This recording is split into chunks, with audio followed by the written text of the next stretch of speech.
Is Band 9 in IELTS writing even possible? I've been involved in IELTS for a very long time and I've never actually seen a Band 9 in IELTS writing. I've seen it in IELTS reading, IELTS speaking, IELTS listening, but I've never seen a Band 9 in IELTS writing. Anyway, in today's lesson we're going to be aiming to do exactly that. We're going to be looking at how we can get a Band 9 in our IELTS writing. Coming up.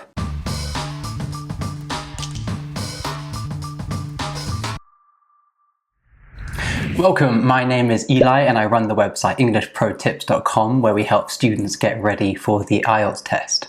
Now, in today's lesson, I'm going to be taking you inside the mind of the IELTS examiner to look at how they assess your essays and what you need to do to be getting the highest possible band score in your IELTS writing. And in order to do that, it's important that we look at this. This is the IELTS band descriptors, and as you can see, it has band 1 to 9 on the left-hand side and the IELTS writing criteria along the top. Now, I'm going to explain how this works in a little bit more detail. So imagine you write your essay. You're assessed on 4 criteria. The first one is TA, so task achievement. This is also called task response sometimes. Then you've got CC, this is Coherence and Cohesion, LR, which is Lexical Resource, and GR, which stands for Grammatical Range and Accuracy. Now, based on these 4 criteria, the examiner is going to give you a band score out of 9. Let's look at all of them in a bit more detail. We're going to start with task achievement. So this is also called task response sometimes. Now, when the examiner assesses you for task achievement, there's certain things they're looking for. First of all, is your essay long enough? They're going to look at the length of your essay and question, is this more than 250 words? Now remember, you can write more than 250 words. In fact, many Band 8 and Band 8.5 essays are around 350 words, so quite a lot more than 250 words. But you can't write less. They're also going to question, are your ideas relevant? So, have you answered the exact question, and are your ideas, the ideas that you put forward, relevant to your position? We're going to look at that in a bit more detail. They're also going to be looking at the development of your ideas. So are all of the ideas that you've mentioned in your essay developed? For example, with an example.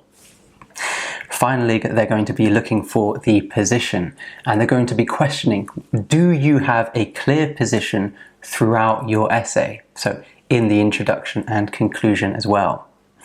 So let's look at all of this in a bit more detail. Let's first of all look at relevance and question, are our ideas relevant? Now imagine you get an essay question like this. Teenagers should have regular exams at secondary school as this will prepare them better for life after leaving school. To what extent do you agree or disagree with this statement? Now, it's important that you pick up on particular features of this question. You need to notice that this is a question about teenagers. Teenagers should have regular exams. If you were to write an essay where your ideas are relevant to primary school students, or you wrote about primary school students instead of teenagers, that's going to have a huge effect on your score. Typically, as well as that, you also need to pick up on the fact that we're talking about regular exams. So regular here means frequent exams. We're not simply just talking about exams in general. We're talking about frequent exams. Also, we need to notice that we're talking about life after leaving school. So your ideas need to be relevant to the idea that these frequent exams will help or hinder students when they leave school, not necessarily while they're in school. Finally, you need to pick up on the fact that this is an agree or disagree question, and so you need to have a position. You need to agree, disagree, or partially disagree. It's not asking you why students have exams. If you wrote your entire essay explaining why students have regular exams, but you don't say whether you agree or disagree with this practice, you're going to get a much lower score. Okay, so you need to make sure your ideas are relevant to the question. However, there's more that we need to do as part of task achievement. We need to make sure that the ideas that we come up with in our essays are developed. So imagine in body paragraph 1, I write something like this. Regular exams push teenagers to develop a range of skills that are useful in the world of work. Is that enough? It's a relevant idea, but no, it's not enough. We need to develop that idea. Here's a way to develop it. For example, taking an exam requires a student to plan, prepare, and perform in the test, thus developing time management capability, resiliency, and the ability to develop under pressure. These skills are invaluable in a professional setting where it is essential to be able to organize the workload and meet deadlines. So you see, we've got the first sentence, which is our topic statement, our topic sentence, where we introduce the idea, but then we've got 2 sentences afterwards where we're developing that idea. So an examiner, if thinking about giving you band 7, band 8, and band 9, they're going to be looking at all of your ideas and making sure that all of those ideas are well developed. Now, I also mentioned that another thing you need to do in your essay is to have a clear position. Now, this needs to be throughout your essay.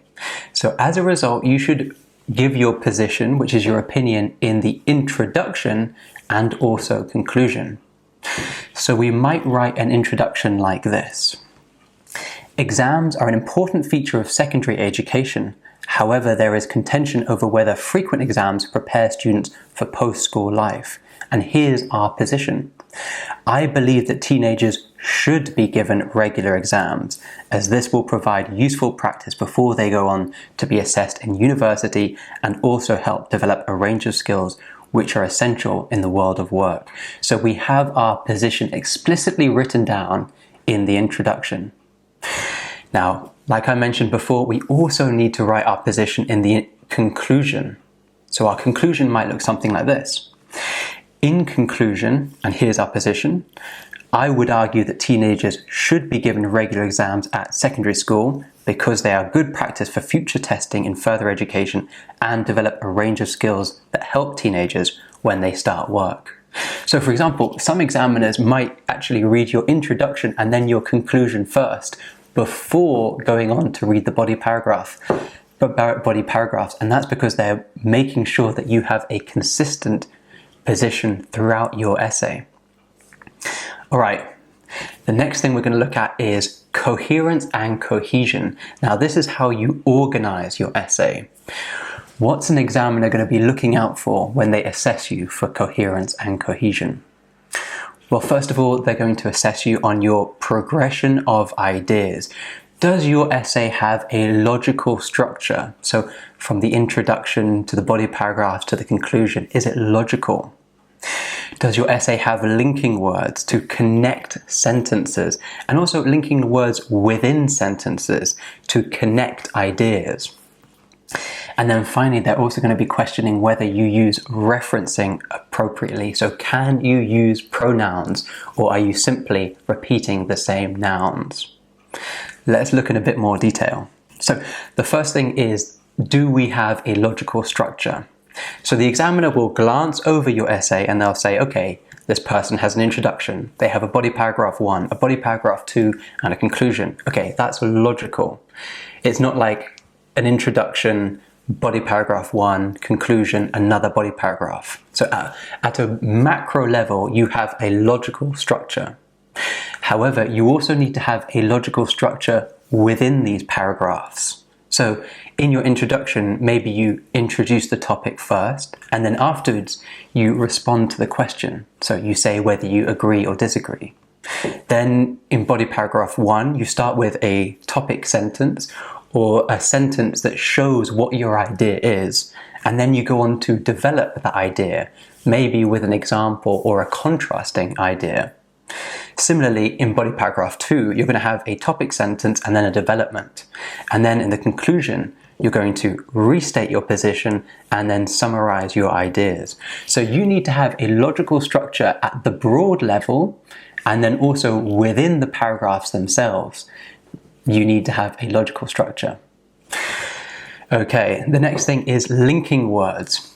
So we often use linking words to connect ideas between sentences. So the examiner is going to be looking out for what words you use at the beginning of different sentences to connect your ideas. So here, for example, we have the word however. So we're using a contrasting linking word. Here we have the word firstly. So we're using a linking word to show that this is our first idea. And we might have secondly or second of all later on to show that that is our second idea. So examiners are trained to look out for these linking words, and they'll give you a score for coherence and cohesion based on your ability to use a range of these linking words accurately. Right, but we also need to manage coherence and cohesion within sentences. So we'd put words like as to introduce or to connect two ideas within the same sentence. Or here we've got the word thus that connects the idea at the beginning of the sentence with the idea at the end of the sentence. Now, I don't think this is something that you necessarily need to pay too much attention to. Usually by doing your best to communicate your ideas as effectively and clearly as possible, you're going to be doing this naturally anyway. However, I want to just draw your attention to it in this video so that you have a better way of understanding how the examiner thinks. Right, finally, we mentioned that there's also referencing. So referencing in particular refers to how we use pronouns. So imagine we've got a sentence like this. Regular exams are an important feature of secondary school education. However, there is contention over whether they prepare teenagers for post-school life. So notice I've used they instead of, which refers to regular exams. So I haven't said regular exams are an important feature of secondary school education. However, there is a contention over whether regular exams prepare teenagers for post-school life. To avoid the repetition of the phrase regular exams, I've used they instead. And this is very common. Have a look at this sentence. Here we've got this, them, and their. So I would argue that teenagers should be given regular exams at secondary school as this. So this refers to regular exams, prepares them refers to teenagers for their academic and professional life. So their being the academic and professional life of teenagers after they have left school. And they again refers to the teenagers. So this is a sentence that uses pronouns very well. Right, the next thing is lexical resource. Now, lexical resource basically means vocabulary, and the examiner is going to be assessing you particularly in two areas. The first one is, or actually three areas. The first one is the range of vocabulary you use. So do you use a variety of simple words, maybe some more topic-specific words? And then, can you use those words accurately? Is that the perfect word for what you're trying to convey? And is it also in the correct form? So an adjective, a noun, or an adverb form. Now, I mentioned there's three things. The third thing they're going to be looking out for, and I know this is going to annoy some of you out there, is spelling. Yes, spelling is important. If there are spelling mistakes in your essay, you're going to get a lower score for lexical resource. Okay, briefly as well, paraphrasing, also important. Can we rewrite using different words? So similarly to how we use pronouns for coherence and cohesion, we can also use paraphrasing, which is using synonyms or a paraphrase sentence to refer to a word that we have earlier in the essay. Okay, first of all, a range of vocabulary. So imagine that this is my essay, and I'm going to put this essay in the description below this video so you can have a look at it. What's the examiner going to look at when they go through this essay? First of all, they're going to think, well, have you used any collocations? Yes, So collocations, by the way, are words that go together. Things like several advantages. So several and advantages are two words that often appear together. Or green environment, green and environment, or air quality, unhealthy air quality. These are all collocations. So does this essay have good collocations? Yes, it does. This is a high-scoring IELTS essay. We've got collocations like post-school life, a range of skills, the world of work, ample practice, further education, that kind of thing. Again, you can look through this essay and find some more collocations that you can use in your own essays in your preparation time.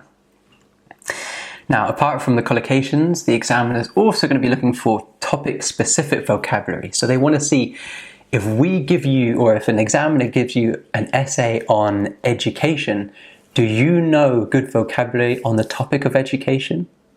So this essay does. We've got phrases like assessed in university, develop skills, so that's a great collocation. Tested, practical and vocational courses, coursework, that kind of thing. So can you use topic-specific vocabulary? And do you have vocabulary for all the different topics that you're going to get in the IELTS test? So you might be tested on a topic like the environment, or on upbringing, or on jobs. If you want to learn lots of vocabulary for all of these topics, then remember my vocabulary course, my IELTS vocabulary course, will help you learn advanced words and phrases for all of the common topics in IELTS. Okay, finally, we need to make sure that the spelling is correct. So we're going to be looking at the accuracy of words and make sure that it's in the correct part of speech. So do you know to use an adjective or an adverb? And is this the best word to communicate your idea? Also, spelling. Which is the correct spelling? Useful with 2 L's or useful with 1 L? It's useful with 1 L. What about this? Assessed with 3 S's or assessed with 4 S's? It's assessed with 4 S's. Essential with 1 S or essential with 2 S's? It's essential with 2 S's. So these are small little spelling or difficult words to spell correctly that the examiner is going to be looking out for. Okay, finally we mentioned paraphrasing. So imagine we have the essay question like this. We've got keywords like regular exams, secondary school, life after leaving school. Now, ideally, when we write our introduction, we're going to try using synonyms or paraphrasing. So we're not going to copy the exact words from the rubric or from the instructions. So as a result, we might have an introduction like this. Now notice, instead of saying regular exams, we've got frequent exams. Instead of saying secondary school, we've got secondary education. And instead of saying life after leaving school, we've got post-school life. Okay, so this essay shows that I can use paraphrasing effectively because these are all perfect synonyms. However, if you're not sure if a word is a perfect synonym, don't use it. It's better just to use the word from the instructions or from the rubric instead of guessing a synonym and getting it incorrect. Because if you get it incorrect, the examiner will say, this person has misunderstood the question and you're going to get a dramatically lower score. So for example, if I'm in the exam and I can't think of a synonym for regular exams, I'm just going to write regular exams in my essay. Right, so remember that. Only use a synonym if you're 100% sure that it works as a synonym. If not, just use the same word as the instructions. Okay, finally, can you remember the last criteria that you're assessed on? GR. It's grammatical range and accuracy. So the examiner is going to be looking at, can you use a range of different structures? So a variety of different structures, a variety of different grammar in your essay. And how accurate is that grammar? Do you make any mistakes when you're trying to use the conditional structures or passive structures? And then finally, within that, they're going to be looking at punctuation. So, can you use commas, semicolons, colons, full stops, capital letters? Can you use that all correctly? That's what the examiner is going to be looking out for. So let's look at all of these in a little bit more detail, starting with range of structures. Now, in IELTS, there's structures and grammar that's considered to be simple, and there's also structure and grammar that's considered to be complex. So a simple structure might be something like the present simple, the past simple, using an independent clause, which is a subject, verb, and object that can stand alone as a sentence, and maybe a defining relative clause. So for example, that's the man who ate my pizza. So the man who ate my pizza. Who ate my pizza is a defining relative clause. These are considered simple structures, and using them correctly will help you to a certain extent. However, the examiner is also going to be looking at whether you can use complex structures. So complex structures are things like conditional structures, the passive form, dependent clauses, sometimes called subordinate clauses, and things like non-defining relative clauses, which is like the students, comma, who all passed the exam yesterday, comma, are having a great time on their field trip. Okay, now when I say that you should use complex structures in your IELTS essay, I want to be quite clear here. I don't think it's a good idea to go into the exam saying, I'm going to use 2 conditional sentences, I'm going to use 3 passive forms, and I'm going to use a subordinate clause. The best thing is to write a lot of practice questions, write a lot of practice essays, and in that preparation time, notice the structures that you use regularly, and notice whether that's the best way to communicate your ideas. And actually, you'll find that most students are using complex structures regularly. However, what differentiates the lower level students and the higher level students isn't necessarily whether they can use those structures, it's whether they can use them accurately. And that brings me on to my next point. The examiner will be looking at all of these structures that you use in your essay, and they're going to be questioning, can you use them accurately? And you want to be showing the examiner, yes, I can use advanced structures, and these are structures that help me to communicate my message, and guess what? I can use them accurately. There are no mistakes in the grammar. Right. Finally, I'd like to just point out punctuation. So things like full stops, capital letters, commas, colons, semicolons, these are all useful punctuation marks that you can use in your essays. And can you use those correctly? I hope so. So that begs to ask the question, well, how do I go about getting a band 9 in my IELTS writing test? So for that, let's look at the band descriptors. Again, these are band descriptors that you can find available on the internet. I'll put a link below this video. And let's question, what do we need to do to get band 9? So first of all, we've got task response, which again, we referred to earlier as task achievement. And we need to do 2 things. We need to fully address all parts of the task. So if we get a question that says discuss both sides and give your own opinion, then we need to make sure that we discuss both sides and we give our own opinion. We also need to present a fully developed position in answer to the question with relevant, fully extended and well-supported ideas. So if we go back in this lesson, remember how I talked about how important it is to develop your ideas? Well, the examiner is going to be looking at all of your ideas and making sure that your ideas are all fully developed. As a result, when you have an idea in an IELTS essay, I recommend that you write at least 2 sentences for each of those ideas. What I often see is students that get a lower score tend to have lots of ideas in their essay, but students who get a higher score tend to have fewer ideas, but they develop those ideas with supporting statements and examples. So definitely write at least 2 sentences for each idea. Okay, next we had coherence and cohesion, which is how you structure your essay. Now we need to do 2 things.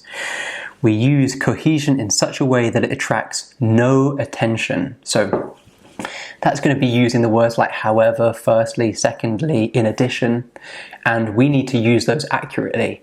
So accurately, in fact, that when the examiner's reading through the essay, they don't even notice that you're using these linking phrases. They're just reading the essay to find out what your opinion is and what your ideas are. They're not even aware that you're using all of these useful linking words to join your ideas together. Next, we need to skillfully manage paragraphing. So we touched on that a little bit earlier in terms of what we include in our paragraph. And so, for example, we've got one idea in one paragraph, and the next paragraph has got another idea. Okay, we've got lexical resource, and there's one thing that we need to do, but a lot within it.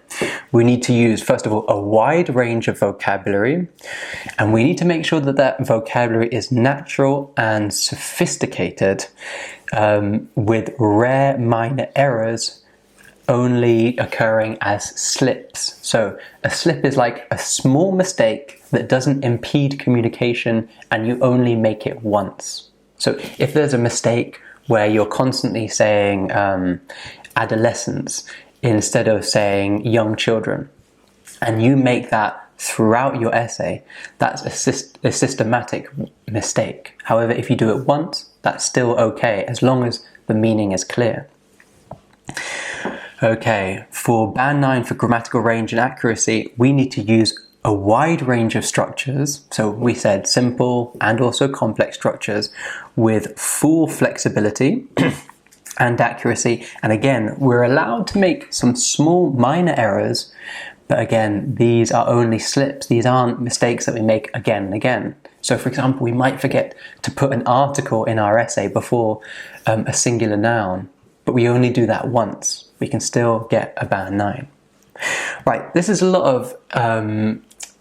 of information to take on board.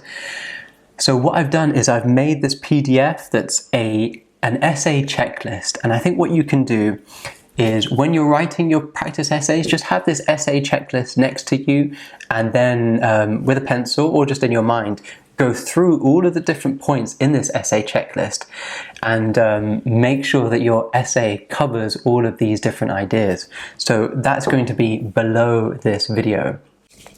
All right, thank you very much for this lesson. It's been great teaching you, and I really hope that it's going to help you to write better essays and ideally get that band score that you desire in your IELTS writing test.